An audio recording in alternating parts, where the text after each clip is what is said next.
Bem-vindas e bem-vindos ao É Apenas Fumaça, onde se fala sobre a sociedade com quem quer falar sobre ela. Eu sou o Ricardo Ribeiro.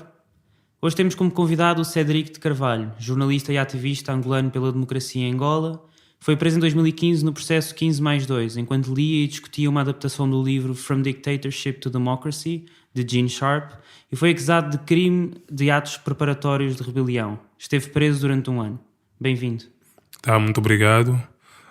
Devido já agradecer pelo convite, né? Pois, estou aqui à disponibilidade, né? Nós conversámos em julho do ano passado com o Luati Barão, quase há 1 ano atrás, e na altura ele disse-nos isto sobre o povo angolano. É que não chegamos a ponto de evitar impor gostos ou partilhas nas suas páginas de Facebook.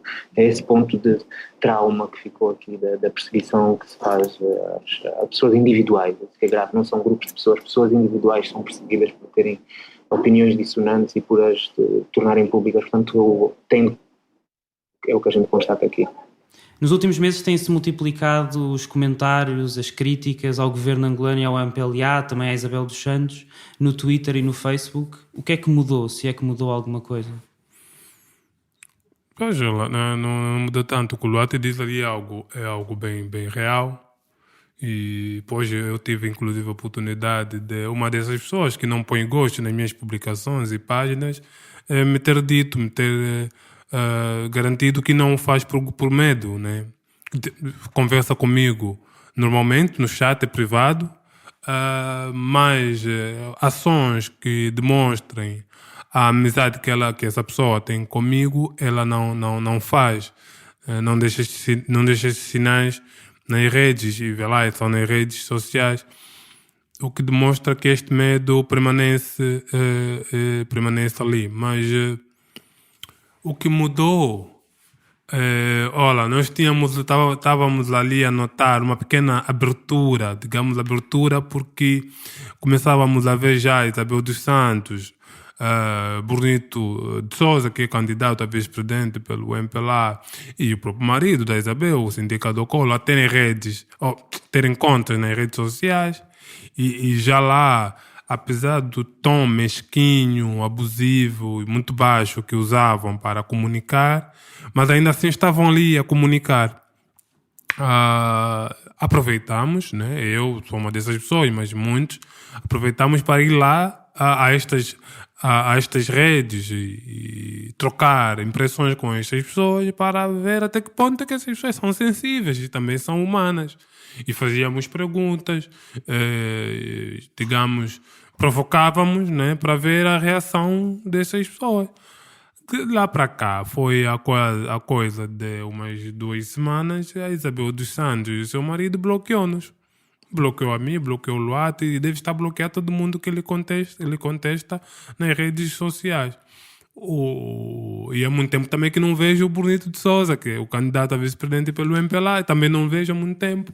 Mas achas que há mais gente a criticar e há mais gente a comentar hoje em dia online do que em 2015? Claro, isto sempre houve e está depois desse processo, quando frisas o 2015 é porque temos como marco 2015 para cá, e realmente há mais pessoas agora a usar as redes sociais para fazer essas críticas, e dessas pessoas, não só a nós não só nós que temos alguma visibilidade, que somos um pouquinho conhecidos também fruto deste processo e outras questões, como eu já exerço o jornalismo há algum tempo, mas também essas outras pessoas que estão agora mais ativas com as redes sociais também vão lá e fazem perguntas, fazem críticas a essas pessoas, como Isabel dos Santos, que tem as suas redes as suas contas nas redes sociais, melhores. Mas só que, como acontece conosco, que temos uma certa visibilidade, elas também não obtêm resposta. E às vezes, aliás, até às vezes obtém a resposta, mas a resposta é exatamente ostensiva, ou ofensiva. É aquela mesmo de chamar nome, de dizer que não estudaste, por exemplo, o último post que me lembra assim de repente da Isabel foi nessa linha de que vocês não tinham grandemente, quer dizer, que nós, os que estávamos a criticar, não tínhamos grandemente, não tínhamos grandes ideias, e ela era que tinha as ideias supremas. E ela, o seu pai e o seu grupo é que tinham as ideias supremas. E é um pouquinho nessa linha, é ofensivo, quando tenta comunicar, a resposta é esta, né? Bastante ofensiva, hostilizar quem apenas quer obter alguma resposta. E continuam a haver manifestações nas ruas? Olha, as manifestações continuam e agora que falas fazes esta pergunta, recentemente, há coisa de uma semana, tivemos uma manifestação numa província mais um pouquinho distanciada de Luanda, que é a Lunda Norte. É uma cidade, uma província diamantífera com imensos recursos diamantíferos e que tem sido usado pelo governo como uma província, digamos, de extração apenas e não respeita os direitos das pessoas que ali vivem. Há um grupo que ali vive, é um grupo, digamos, podemos dizer, é uma organização com algum pendor político, pois reivindica uma autonomia para aquela zona. E a reivindicação, eu gosto de dizer que tem razão de ser porque não lhes é dado direito, os direitos que têm. E quando as pessoas não têm os seus direitos, elas tentam procurar formas de digamos, governar-se. E este grupo chama-se Protetorado Lunda Chokwe.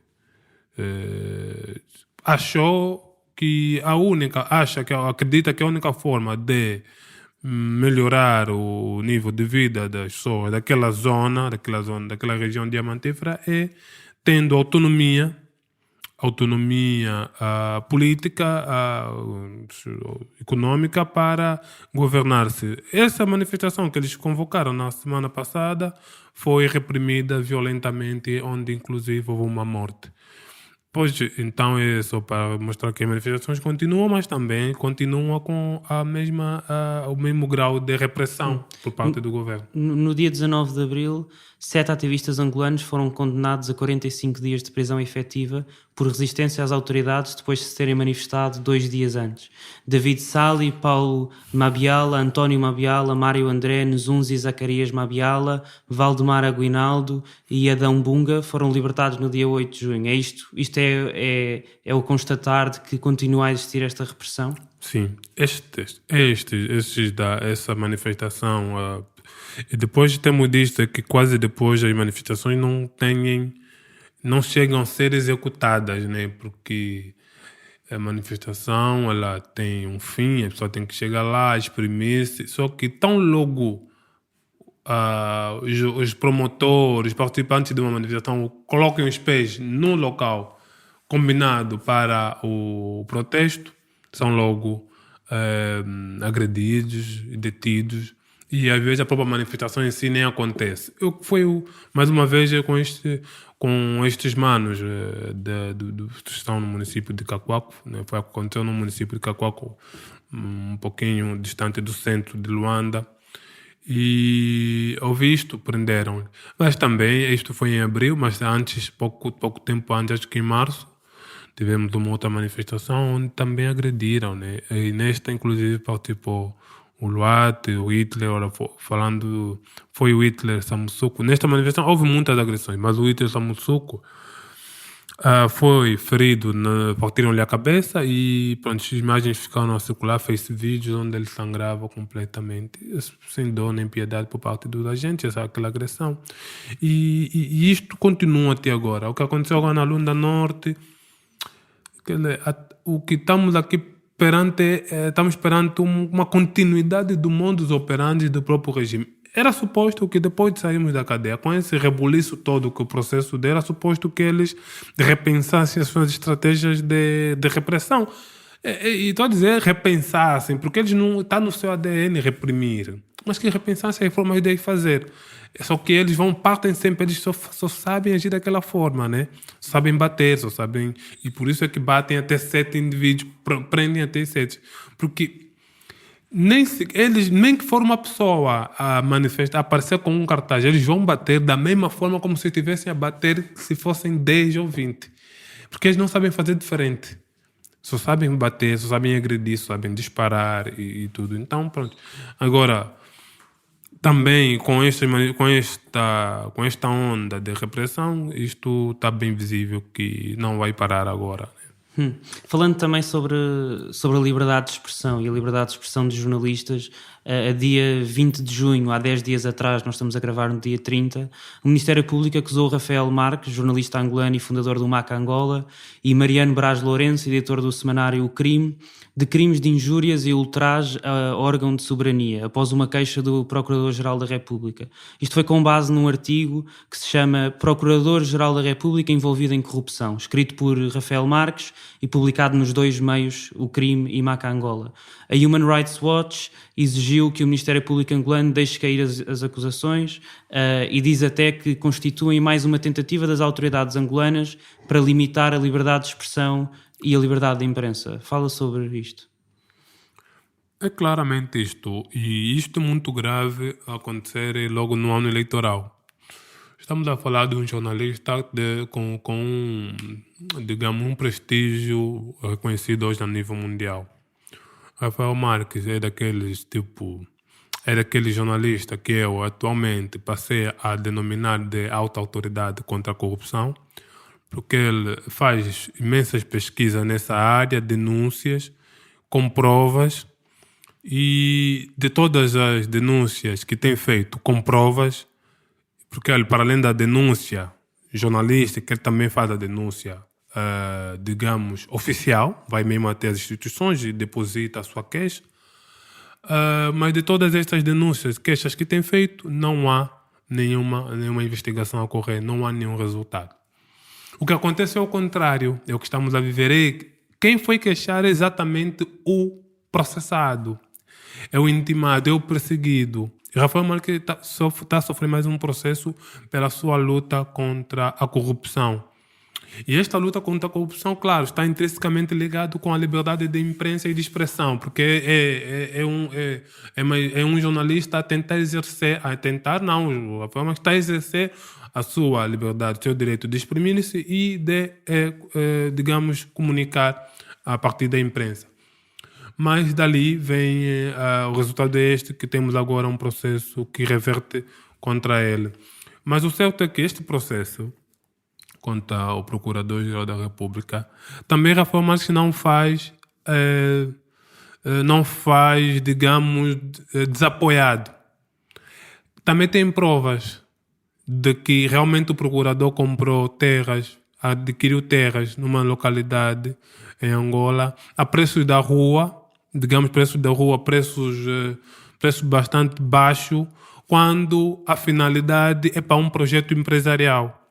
A diferença para adquirir um terreno para fins, digamos, habitacionais, individuais, né, tu vais habitar, e para fins empresariais. O procurador comprou o terreno e o Rafael Marques provou que comprou o terreno com um outro propósito e está a usar com um outro. O Rafael Marques pediu justificativos, enviou questionários ao procurador e o procurador nunca respondeu. Mas o Rafael Marques tem isto. O jornalista, como devem saber, não vai deixar de informar só porque a parte contactada, que é até a parte visada, não quer responder. O jornalista não vai deixar de trabalhar por isto. Cumpriu a formalidade que é de ir atrás do contraditório, está esgotado este mecanismo, avança com a denúncia. Foi o que o Rafael Marques faz. Mas, em contrapartida, a forma de responder é sempre esta por parte do procurador. Agora, Mariano Braz, o diretor do jornal O Crime, é um caso ainda mais caricato. É um caso que demonstra muito bem o espírito, digamos, persecutório do regime angolano, que é... Então, o artigo não é do Crime, não é do jornal Crime, não é do Mariano. Foi escrito pelo Rafael Marques. Replicou, apenas reproduziu o artigo no seu jornal. Porque o MAC Angola é um jornal online, mas o Crime é físico. E muita gente não tem acesso ao jornal, não tem acesso à internet para poder ler as notícias. Então, o Mariano Braz e outros jornais, o jornal do qual eu trabalho, o Folha também faz isto. Que é o Folha 8. Sim, e fez isto, neste caso, o Concreto também fez isto. Republicou o artigo para que quem não tem acesso ao jornal online tenha no papel, veja a notícia, as denúncias que o Rafael Marques tem feito. Mas, estranhamente, vão logo pegar o indivíduo. Ou seja, é como se fosse eu é que digo que o Presidente da República é gatuno e depois, no caso aqui o jornalista Ricardo me cita, o Cedric diz-te que o Presidente da República de Angola é gatuno e também tu vais preso. Vai ser uma coisa bem caricata, mesmo me citando, porque se fosse o Mariano, se fosse o jornal a não citar a fonte, mas o jornal citou a fonte. Porque podia partir do princípio de que o jornal assume a notícia, a denúncia, como se fosse... Não, está lá a fonte. A fonte é a Angola Rafael Marques. Logo, quando viram o jornal, podiam simplesmente fazer a ligação. Mas não, eles sabem disto. Mas eles querem exatamente limitar a imprensa, limitar a expressão do desempenho do jornalista. E nessa fase eleitoral é muito mais grave, porque eu ainda não percebi quais são digamos, os elementos de coação que foi aplicado. Não sei se já foram aplicados, mas é bem provável que agora vão colocar, por exemplo, os jornalistas Rafael Marques e o Mariano Braz sob termo de identidade e residência, que vão estar impedidos, se calhar, de circular pelo país. E não sei, pelo espírito do regime angolano, são capazes até de mandar fechar os jornais ou alguma coisa assim. Porque em ano eleitoral eles vão fazer tudo para cercear a liberdade de imprensa. Há um outro caso que toca também naquilo que tu estás a dizer. Este junho, a DSTV, uma plataforma internacional de televisão, retirou a SIC e os canais SIC Notícias, SIC Internacional África, da sua grelha. 3 meses antes, a operadora Zap tinha retirado também a SIC Internacional e a SIC Notícias da grelha. A Isabel dos Santos, empresária que detém a Zap, escreveu este mês, no Twitter também, como falámos há pouco, que a SIC é muito cara e que foi essa a razão para a exclusão da operadora. Conta este processo, para quem não sabe o que aconteceu. Não, assim, mais uma vez estamos a ver uma Isabel dos Santos com um tom bem infantil, aquele que eu já disse, um tom muito mesquinho. É assim, quando a sua operadora, a Zap, retirou o canal SIC do ar, fez sem nenhum aviso aos clientes. E eu também sou um desses clientes. Em Angola não tem como. Se quiseres ter acesso à televisão, tens de ter uma plataforma deles. Sempre a DSTV ou a Zap. Vai sempre cair na mão deles. E eu até fiquei extremamente chateado. Quis cancelar a minha subscrição com a Zap e quis voltar para a DSTV, que eu já tive a DSTV.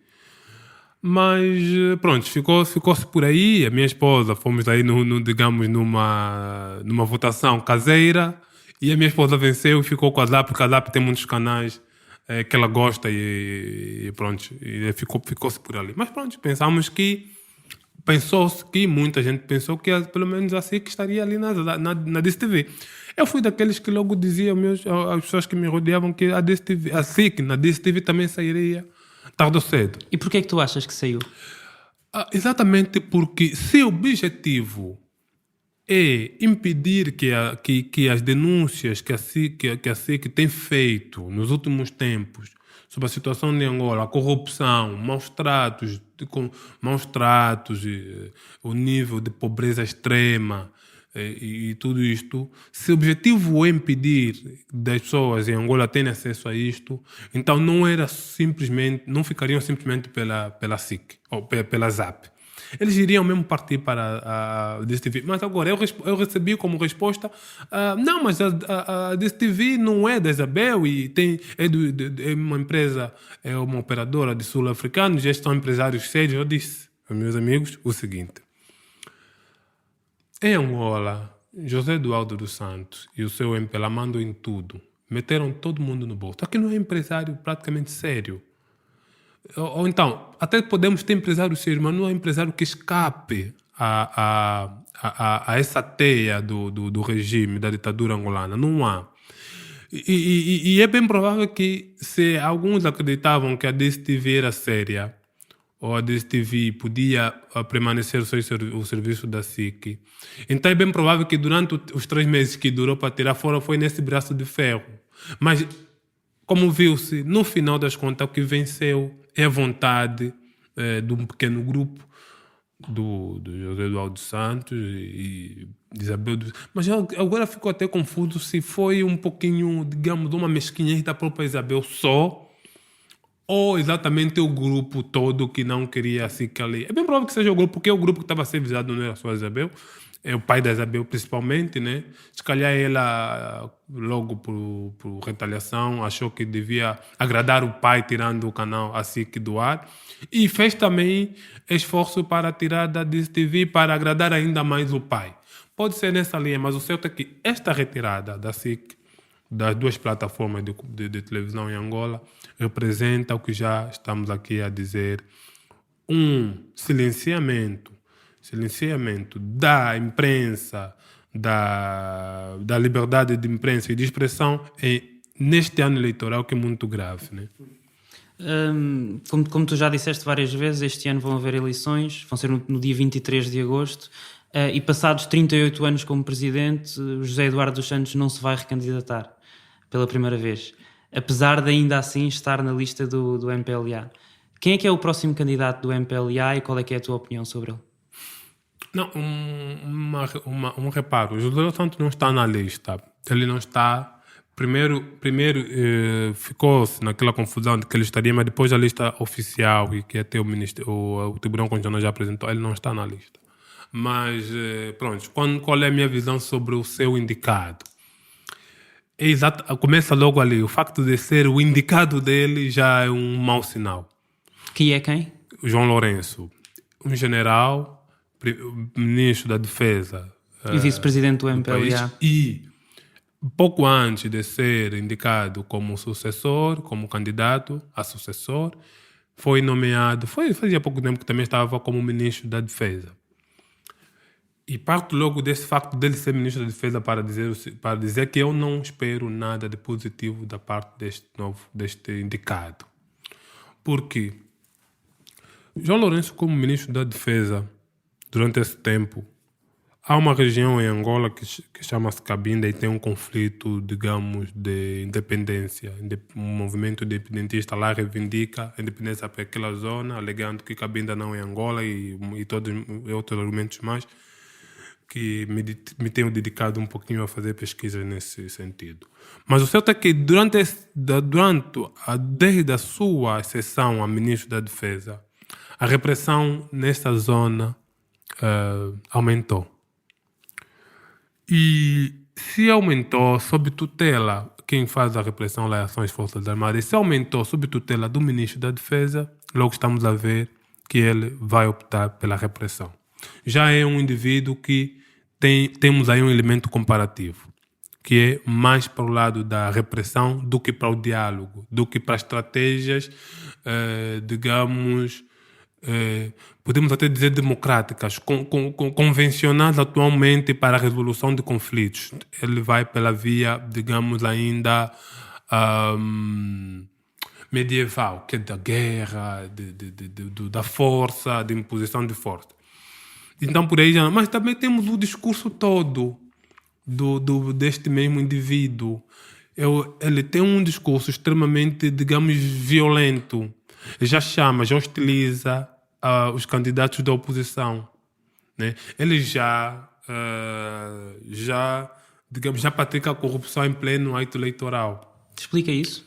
Porque assim, um candidato que quando vai para fazer comícios leva bens, bicicletas, geleiras, fogões para oferecer ao eleitorado, isso está plasmado como corrupção eleitoral. Logo, ele está a ser corrupto, está a corromper, está a comprar votos.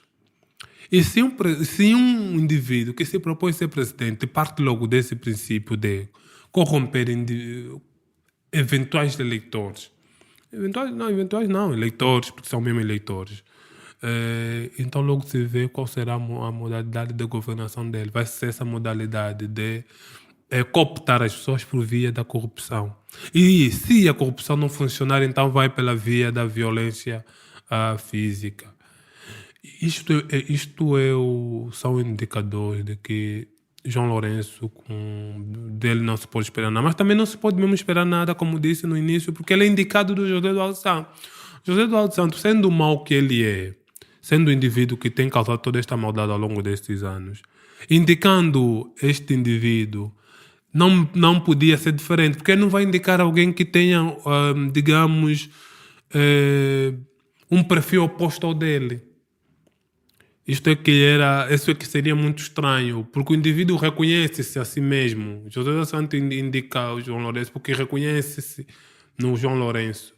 E mesmo até que João Lourenço não seja tão igual como José Eduardo Santos, mas pelo menos tem uma coisa que deve ser concreto, João Lourenço está ali a ser apontado porque certamente vai proteger a máquina ditatorial, vai proteger a elite, aquela elite, vai dar garantias de proteção. E isto é que mais interessa naquele grupo do MPLA, é alguém que proteja, que preserve sempre a sua, digamos, o seu grupo. Nas eleições de 2008, o MPLA ganhou com 81,76%. Nas eleições de 2012, ganhou com 71,8%. Conta como é que foi o processo eleitoral nas últimas eleições de 2012 e como é que tu prevês que sejam as próximas eleições também. E já vamos falar um bocadinho em detalhe de algumas das coisas que têm a ver com a campanha para estas. Olha, em 2008, eu tenho meio muito, digamos, conheço bem essas duas eleições, um pouco, por essas duas eleições, porque em 2008 eu participei na mesa de voto. Fui um dos elementos que participou numa das mesas de voto. E vou já começar por ali. Em 2008, na mesa onde eu estava, era no centro de Luanda, pronto, São Paulo, é ali uma zona bem pertinho da sede nacional da Comissão Eleitoral. Mas os votos já estavam a ser contados e anunciados, as urnas que estavam na minha mesa ainda não tinham sido levadas. E eu estava ali perto. A Assembleia onde eu participei era ali perto da sede nacional. E as urnas da Assembleia onde eu estava ainda não estavam ali comigo, mas os votos já estavam a ser anunciados. Os resultados já estavam a ser anunciados. Pronto. Isto é sinal de que as eleições de 2008 foram fraudulentas, como hoje é sabido. A União Europeia chegou a publicar, inclusive, um relatório onde demonstra isto.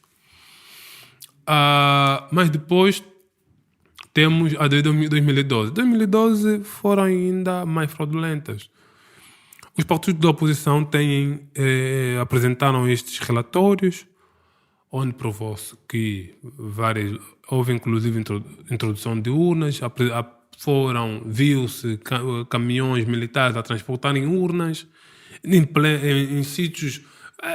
Podíamos dizer até que tudo bem, se fosse possível, digamos, viaturas de um porte que tivessem capacidade para penetrar em zonas de difícil acesso e pedissem as Forças Armadas por terem lá aqueles caminhões e tudo mais, ainda podia, mas é no centro da cidade, caminhões militares a transportar, logo vê-se a questão militar ali, a intimidação muito presente.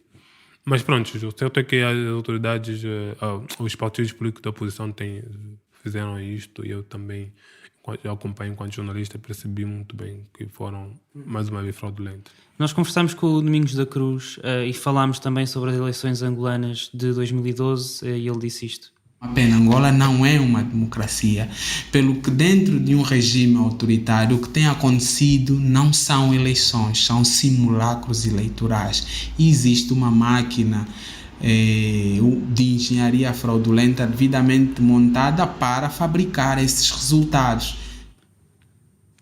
Pois, não, o Domingos da Cruz, eu sou da mesma opinião dela, porque nós não temos eleições em Angola. Nós temos uma simulação eleitoral, né? Porque é tudo fraudulento, né? Até empresas que vão supostamente fazer auditoria, que vão fazer o acompanhamento eletrônico dos votos, daquela questão de apresentar os resultados, são empresas que já estão manchadas a nível internacional como partícipes de processos fraudulentos. Quer dizer, é que Angola nem sequer se esconde, eles já foram mesmo buscar quem já é experiente na fraude. Em maio deste ano, a UNITA, a Casa Sé, o PRS e a FNLA, os 4 partidos da oposição que estão no Parlamento, denunciaram como ilegal a escolha das empresas Indra e Simfic pela Comissão Nacional Eleitoral para a assessoria tecnológica das eleições, que era isto que eu estavas a falar, afirmando que o processo não foi transparente e que, segundo escrevem, estou a citar, as empresas que estão a ser escolhidas são as mesmas que participaram nas fraudes de 2008 e 2012. É isto que tu estás a falar? É exatamente isto. Mas estas fraudes em que eles participaram em Angola não são as únicas que essas empresas participaram. Também já participaram em outras fraudes pelo mundo. Quer dizer, o regime angolano, já nem sequer se esconde que há uma fraude. E vai buscar logo instituições, empresas que têm que estão na pole position na questão da manipulação de dados. E temos ali agora essas empresas. Em comunicado, estes 4 partidos escreveram: em 2008, por exemplo, a Indra produziu mais boletins de votos do que aqueles que a CNE, Comissão Nacional Eleitoral, disse ter recebido, e forneceu um sistema tecnológico que não estava em conformidade com a lei. A Simfic, por seu turno, foi a empresa que assessorou o Ministério da Administração do Território e a CNE na produção de cadernos eleitorais incorretos. Houve um protesto a 3 de junho contra a escolha destas 2 empresas, que o jornal Folha 8, com o qual tu colaboras, classificou como a maior manifestação desde 2013 em Angola. Qual é que foi a resposta da CNE a estes partidos terem manifestado? Nenhuma. É assim, é que onde temos agora vou entrar num outro elemento. Foi a UNITA quem convocou essa grande manifestação e foi realmente uma grande manifestação que nunca visto lá em Angola. Mas é necessário que sejamos, digamos, consequentes, demos continuidade às nossas ações. O objetivo que levou a UNITA à rua, e muito bem, eu inclusive apoiei publicamente e incentivei que outros partidos da oposição fossem juntamente com a UNITA.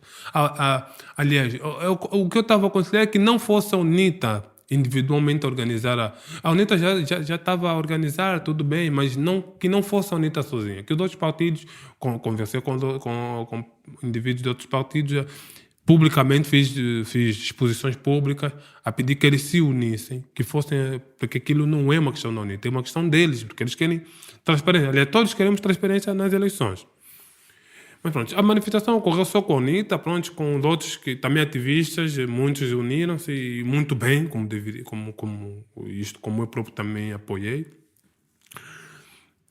Mas era necessário que depois disto, visto que a CNE não recuou, a CNE inclusive no mesmo dia 3, no mesmo dia fez um comunicado, está na sua página, a dizer que vão fazer uma reavaliação, vão permitir auditoria, vão fazer outra escolha para empresas. E disse também que o processo era legítimo e era legal.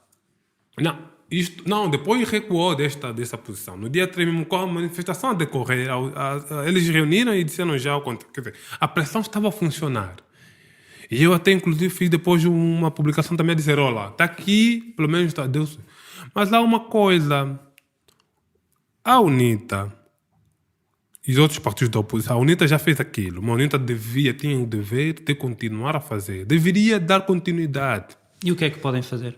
Continuar. Uma das coisas que podem fazer é o que eles inclusive disseram que iriam mesmo fazer, que é marcar manifestações semanalmente. Todos os dias manifestações até que fosse reposta à legalidade. Até que assim fique. E ainda fossem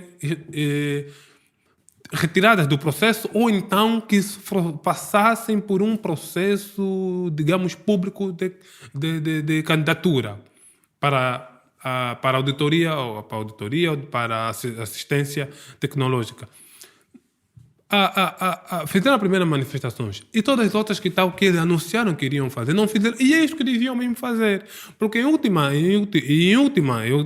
instância nem sequer devem ir às eleições com essas empresas. Porque não faz muito sentido que agora se está até fizeram aquela mega manifestação, todo mundo reconhece que foi uma manifestação de grandes proporções, que nunca mais vimos isto acontecer em Angola. Mas ainda assim não teve resultado. Não é bom que, ainda assim, vão para as eleições e resultados do que andaram a reivindicar. É um desperdício de esforços. As pessoas foram em ruas, acreditaram. E se já foram em ruas uma vez, podem ir mais vezes. Para que o que lhes levou à rua na primeira vez tenha realmente resultados. Porque ainda não tem resultados. E em último caso, como eu já disse, não vão às eleições, porque se eles continuarem com Indra, Sinfic, um mate que já fez uma parte toda inconstitucional do processo que não deveria ter feito, se vai às eleições, por quê? Para quê? Porque não se vai esperar que ainda Sinfic, mate, venham fazer um processo transparente no dia 23. Isto não se espera. E se for às eleições esperando isto, é uma grande estupidez por parte dos partidos da oposição. E falando dos partidos da oposição, o presidente da UNITA disse à TV Zimbo em fevereiro deste ano que não descartava a hipótese de uma coligação desde que fosse pós-eleitoral. Abel Chivukuvuku, a cabeça de lista da Casa Sé, diz também que está aberta a coligações pós-eleitorais. Isto é possível e tu concordas que isto é bom? Pois, eu também cheguei a me perguntar se isto é possível, porque assim, eu não vejo nenhum ponto nas leis que li, não vi nenhum ponto que permita essa manobra. Aqui em Portugal aconteceu, né? Depois das eleições, o PS uniu-se a vários partidos e formou o governo. Em Angola, o que eu sei é que está claro que forma governo o partido que conseguir a maioria dos votos. Mas tu achas que seria bom isso acontecer? Antes, seria muito bom que acontecesse antes. Porque assim, temos aqui dois cenários. O primeiro cenário é que isso é fraude.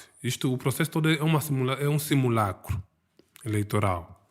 Mas depois temos o outro ponto. Mas como é que vai se combater esta simulação se estão todos, digamos, desunidos? Né? É necessário que, se todos estão conscientes de que o processo é uma simulação, é uma fraude, então é bom que estejam todos unidos. E estando todos unidos numa coligação, que era o que nós... Pré-eleitoral, que inclusive nós, os membros da sociedade civil, fizemos documento bem fundamentado, e apresentamos aos partidos da oposição como proposta para irem às eleições coligados. Não aceitaram, mas uma das vantagens, que é a principal vantagem que eles teriam indo coligados, é exatamente agir em bloco. Porque uma das coisas que faz com que o MPLA ganhe muito é essa desunião das forças políticas até das forças da sociedade civil em Angola. A dada altura, as eleições terminam e ouvimos um partido a dizer que as eleições foram fraudulentas e outro partido ainda não disse nada. Depois aparece um terceiro partido que diz que aceita tomar posse. E depois, no fim das contas, todos eles tomam posse de umas eleições fraudulentas. Okay? Ou seja, partidos da oposição, os seus deputados, produto de um ato fraudulento, vão tomar posse numa assembleia, num parlamento de ficção, porque é um parlamento criado a partir de um gabinete. Isto não deveria ser assim. Unidos, eles já poderiam, acredito que poderiam ter mais possibilidades de contestar as eleições, porque era já o agir em bloco, não era mais o agir separadamente. Ainda assim, há vários teóricos da luta não violenta que dizem que não é possível haver alternância em regimes autoritários através de eleições. Não é possível. Por isso é que eu estou a dizer, quando digo que era bom que eles estivessem coligados, há uma coisa que está por trás disto, que é o que eu defendo, que é o agir em bloco. Porque depois das eleições, se eles tiverem... a sociedade civil tem conseguido... eu friso muito a sociedade civil desorganizada. Desorganizada é propositadamente esse termo. Não é desorganizada no sentido de que não está formalizada. É informal. Pronto, é melhor assim. Sociedade civil informal. já tem consciência disto, que a única forma de derrubo da ditadura não é... que as eleições não é a via para derrubo da ditadura. E, ao agirem, a atuarem coligados, os partidos da oposição, no final das contas, é muito mais fácil convencerem-se a não tomar posse.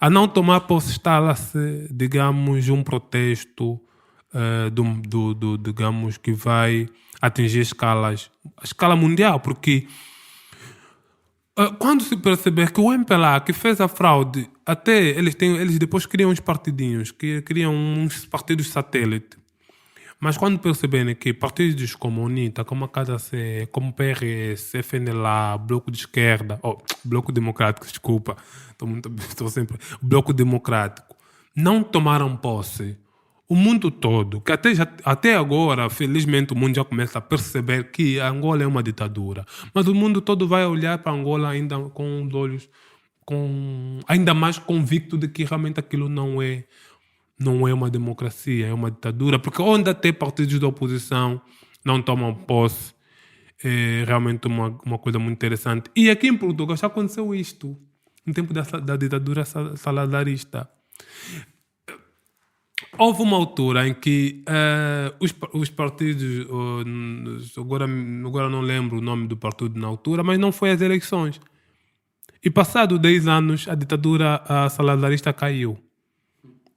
E é necessário que se tenham ações contundentes, muito claras, para demonstração. Às vezes mesmo é simbólica, mas esse simbolismo é para demonstrar que se está farto disto.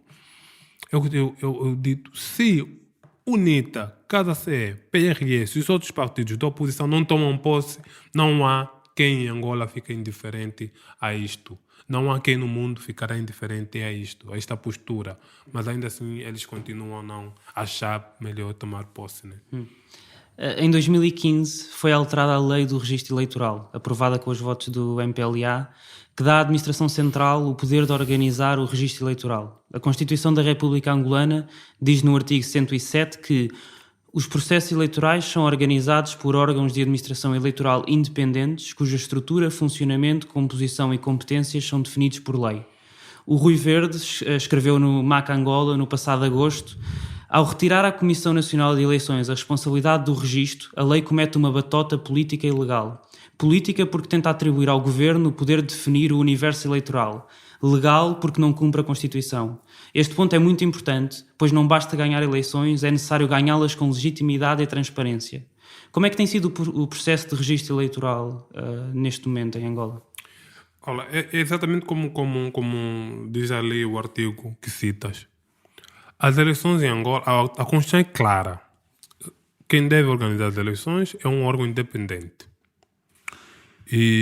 Mas, tal como nos pleitos passados, quem tem organizado é um órgão não independente, um órgão dependente, é um órgão governativo, que é o MAT, o Ministério da Administração do Território, que, curiosamente, só para gravar, o seu ministro é o vice-candidato a presidente, candidato a vice-presidente da República, Bonito de Sousa. Eu não me registrei. Não vais votar? Não vou votar. E explico-me já. A Constituição diz que quem deve organizar as eleições é um órgão independente. Mas logo a partir daqui aparece a fazer o registro eleitoral é o MAT, este órgão ministerial. Eu como gosto de respeitar as regras básicas, eu respeito, eu acho que as democracias, os estados onde há algum sucesso no âmbito democrático, os têm porque respeitam as normas democráticas. E eu acredito muito que não é por supostamente ser necessário derrubar uma ditadura que eu vou começar a violar princípios democráticos universalmente aceitos. Eu não farei isto. E não fui me registrar exatamente por isto. Porque se eu fosse me registrar, eu estaria a ser cúmplice de um ato inconstitucional. O discurso minimalista, de que é por um bem maior, de que só assim se pode derrotar a ditadura, votando e tudo mais. Esquecem-se deste elemento que eu respeito, por mais que se vá derrotar uma ditadura. Não se faz desrespeitando princípios democráticos universalmente aceitos. Se partirmos do princípio de que podemos incentivar, como os partidos da oposição e muitos que não fazem parte dos partidos da oposição, incentivam as pessoas a se registrar violando a Constituição, estão indiretamente a ensinar as pessoas a desrespeitar as leis democráticas. Estão a ensinar, e eu sinto muito, eu até fico balançado com o argumento de que vote só, registre só, eu fico balançado, mas a minha consciência jurídica não me permite fazer isto, porque eu respeito, minha consciência jurídica, minha consciência democrática, eu acho que as coisas, nós temos que começar de baixo, que é primeiro respeitar isso. A lei diz, a Constituição diz que tem que ser um órgão independente, e não está a ser um órgão independente, eu não posso entrar neste filme. Eu não fui, o registro terminou e não me registrei mesmo por este ponto. Primeiro é por este ponto.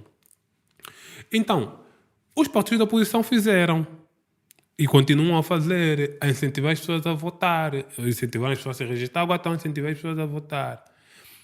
É assim. Não, agora anteontem, a Casa CE fez uma declaração onde aponta as razões para vários pontos desse processo eleitoral em que palavras da própria bancada parlamentar, em que foram tolerantes.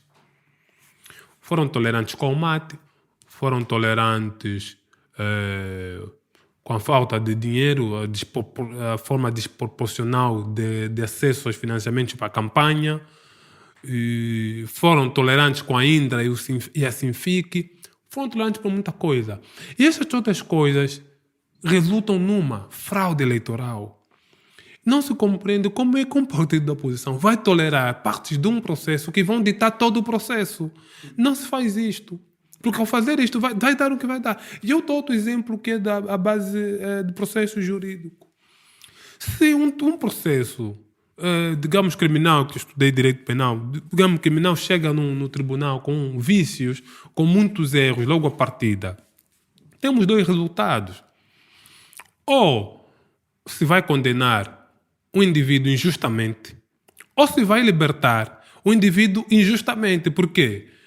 Ou o tribunal, se não sanar esses vícios, essas ilegalidades que estão no processo, vai condenar o indivíduo injustamente, porque está em vários erros, estão a acusá-lo injustamente, mas está a pegar aquilo e está a passar. Ou então o advogado de defesa vai pegar naqueles erros e quando até o cliente pode ser mesmo um criminoso, vai pegar naqueles erros e vai libertar o criminoso. Por causa dos erros, pequenos erros ditam muito no andamento do processo. É o caso de Angola no processo eleitoral. Começou logo com a administração eleitoral que passou para um órgão dependente, um órgão do governo. E todo o resto que está a acontecer, a base é ali, independência do organizador das eleições. Nós estamos mesmo a chegar ao fim. Queria perguntar-te uma última coisa. A 2 de maio, Tomás Ulikni, um dos representantes da União Europeia, afirmou que, e estou a citar, as eleições em Angola são independentes e nós apenas exprimimos a nossa vontade de apoiar a CNE, Comissão Nacional Eleitoral, e em observar as eleições, uma vez que Angola vai convidar os observadores europeus. Foram convidados observadores europeus ou da União Europeia para as eleições? Pois é, falaste que o homem que cita é da União Europeia. Eu acho que deve ser aquelas jogadas diplomáticas que às vezes alguns políticos usam para pressionar o governo, para pressionar, porque não há ainda convite para a observação das eleições feita à União Europeia. Ainda não há. Nem isto há. Eu acho que ele está a tentar forçar, está a fazer uma jogada diplomática para ver se o governo aceitem. Porque o certo é que não há eleições transparentes. A própria União Europeia sabe disto. E tem um relatório que, no âmbito da comunicação social que demonstra que neste âmbito, que é uma questão muito séria, que serve como um indicador muito forte da fraude eleitoral. Não há eleições independentes. E o diplomata que citas Eu acho que faz um pouquinho nesse âmbito de uma pressão soft sobre as autoridades angolanas, no sentido de as pressionar a convidar a União Europeia para entrar, para fazer a observação, e depois com os dados, porque também é muito difícil para a União Europeia ter uma oposição sobre as eleições. Estou a falar concretamente sobre as eleições, porque sobre o regime, a União Europeia sabe muito bem que o regime é ditatorial, é sanguinário e tudo mais. Mas sobre essas eleições que vão decorrer, se a União Europeia não estiver lá, vai ter muita dificuldade depois em ter um pronunciamento. Eu acho que o diplomata que cita, está a tentar um pouquinho nisto, é forçar por via diplomática para entrar e depois de entrar poder dizer com propriedade como é que foram as eleições. Agora, se ele faz menção às eleições passadas, não, isto ali ele deve estar errado, está errado, porque nas eleições passadas está provado que foram fraudulentas, não são independentes. Última coisa, nós temos 20 segundos. Têm existido sondagens durante este processo? Não tem tido. E o que é que isso quer sondagens. dizer? É mais um problema da nossa sociedade, né? Temos lá universidades que até têm agora centros de pesquisa, mas não organizam sondagens. Há uma sondagem ali que tem sido feita por uma organização da sociedade civil, mas muito limitada, porque é feita só com internautas do Facebook, muito limitada. Quando a internet em Angola não passa de 1% dos usuários, então já se vê que é muito limitada. Mas nessas sondagens, o MPLA tem perdido sempre. Essa sondagem de quase 1% da população que usa só o Facebook, o MPLA tem perdido sempre, né? Então, mas seria muito bom que organizações, centros de pesquisas dessas universidades pudessem fazer sondagens. Mas pronto, já temos outro problema que já não temos tempo para falar, que é a qualidade das nossas universidades, né? Este foi mais um episódio do É Apenas Fumaça, onde se fala sobre a sociedade com quem quer falar sobre ela. Cédric de Carvalho, jornalista e ativista angolano, obrigado por ter estado connosco. Muito obrigado e agradeço imenso por me ter deixado falar à vontade, porque é sempre bom poder exprimir o raciocínio por algum tempo. O É Apenas Fumaça é produzido por Bernardo Afonso, Frederico Raposo, Maria Almeida, Pedro Zuzarte, Pedro Cardoso, Pedro Santos, Tomás Pereira e por mim, Ricardo Ribeiro. A música é dos Lotus Fever. Ouçam mais episódios em apenasfumaca.pt ou no iTunes, SoundCloud, YouTube, Comunidade Cultura e Arte, na RUM, Rádio Universitária do Minho e também noutras aplicações de podcasts. Até já.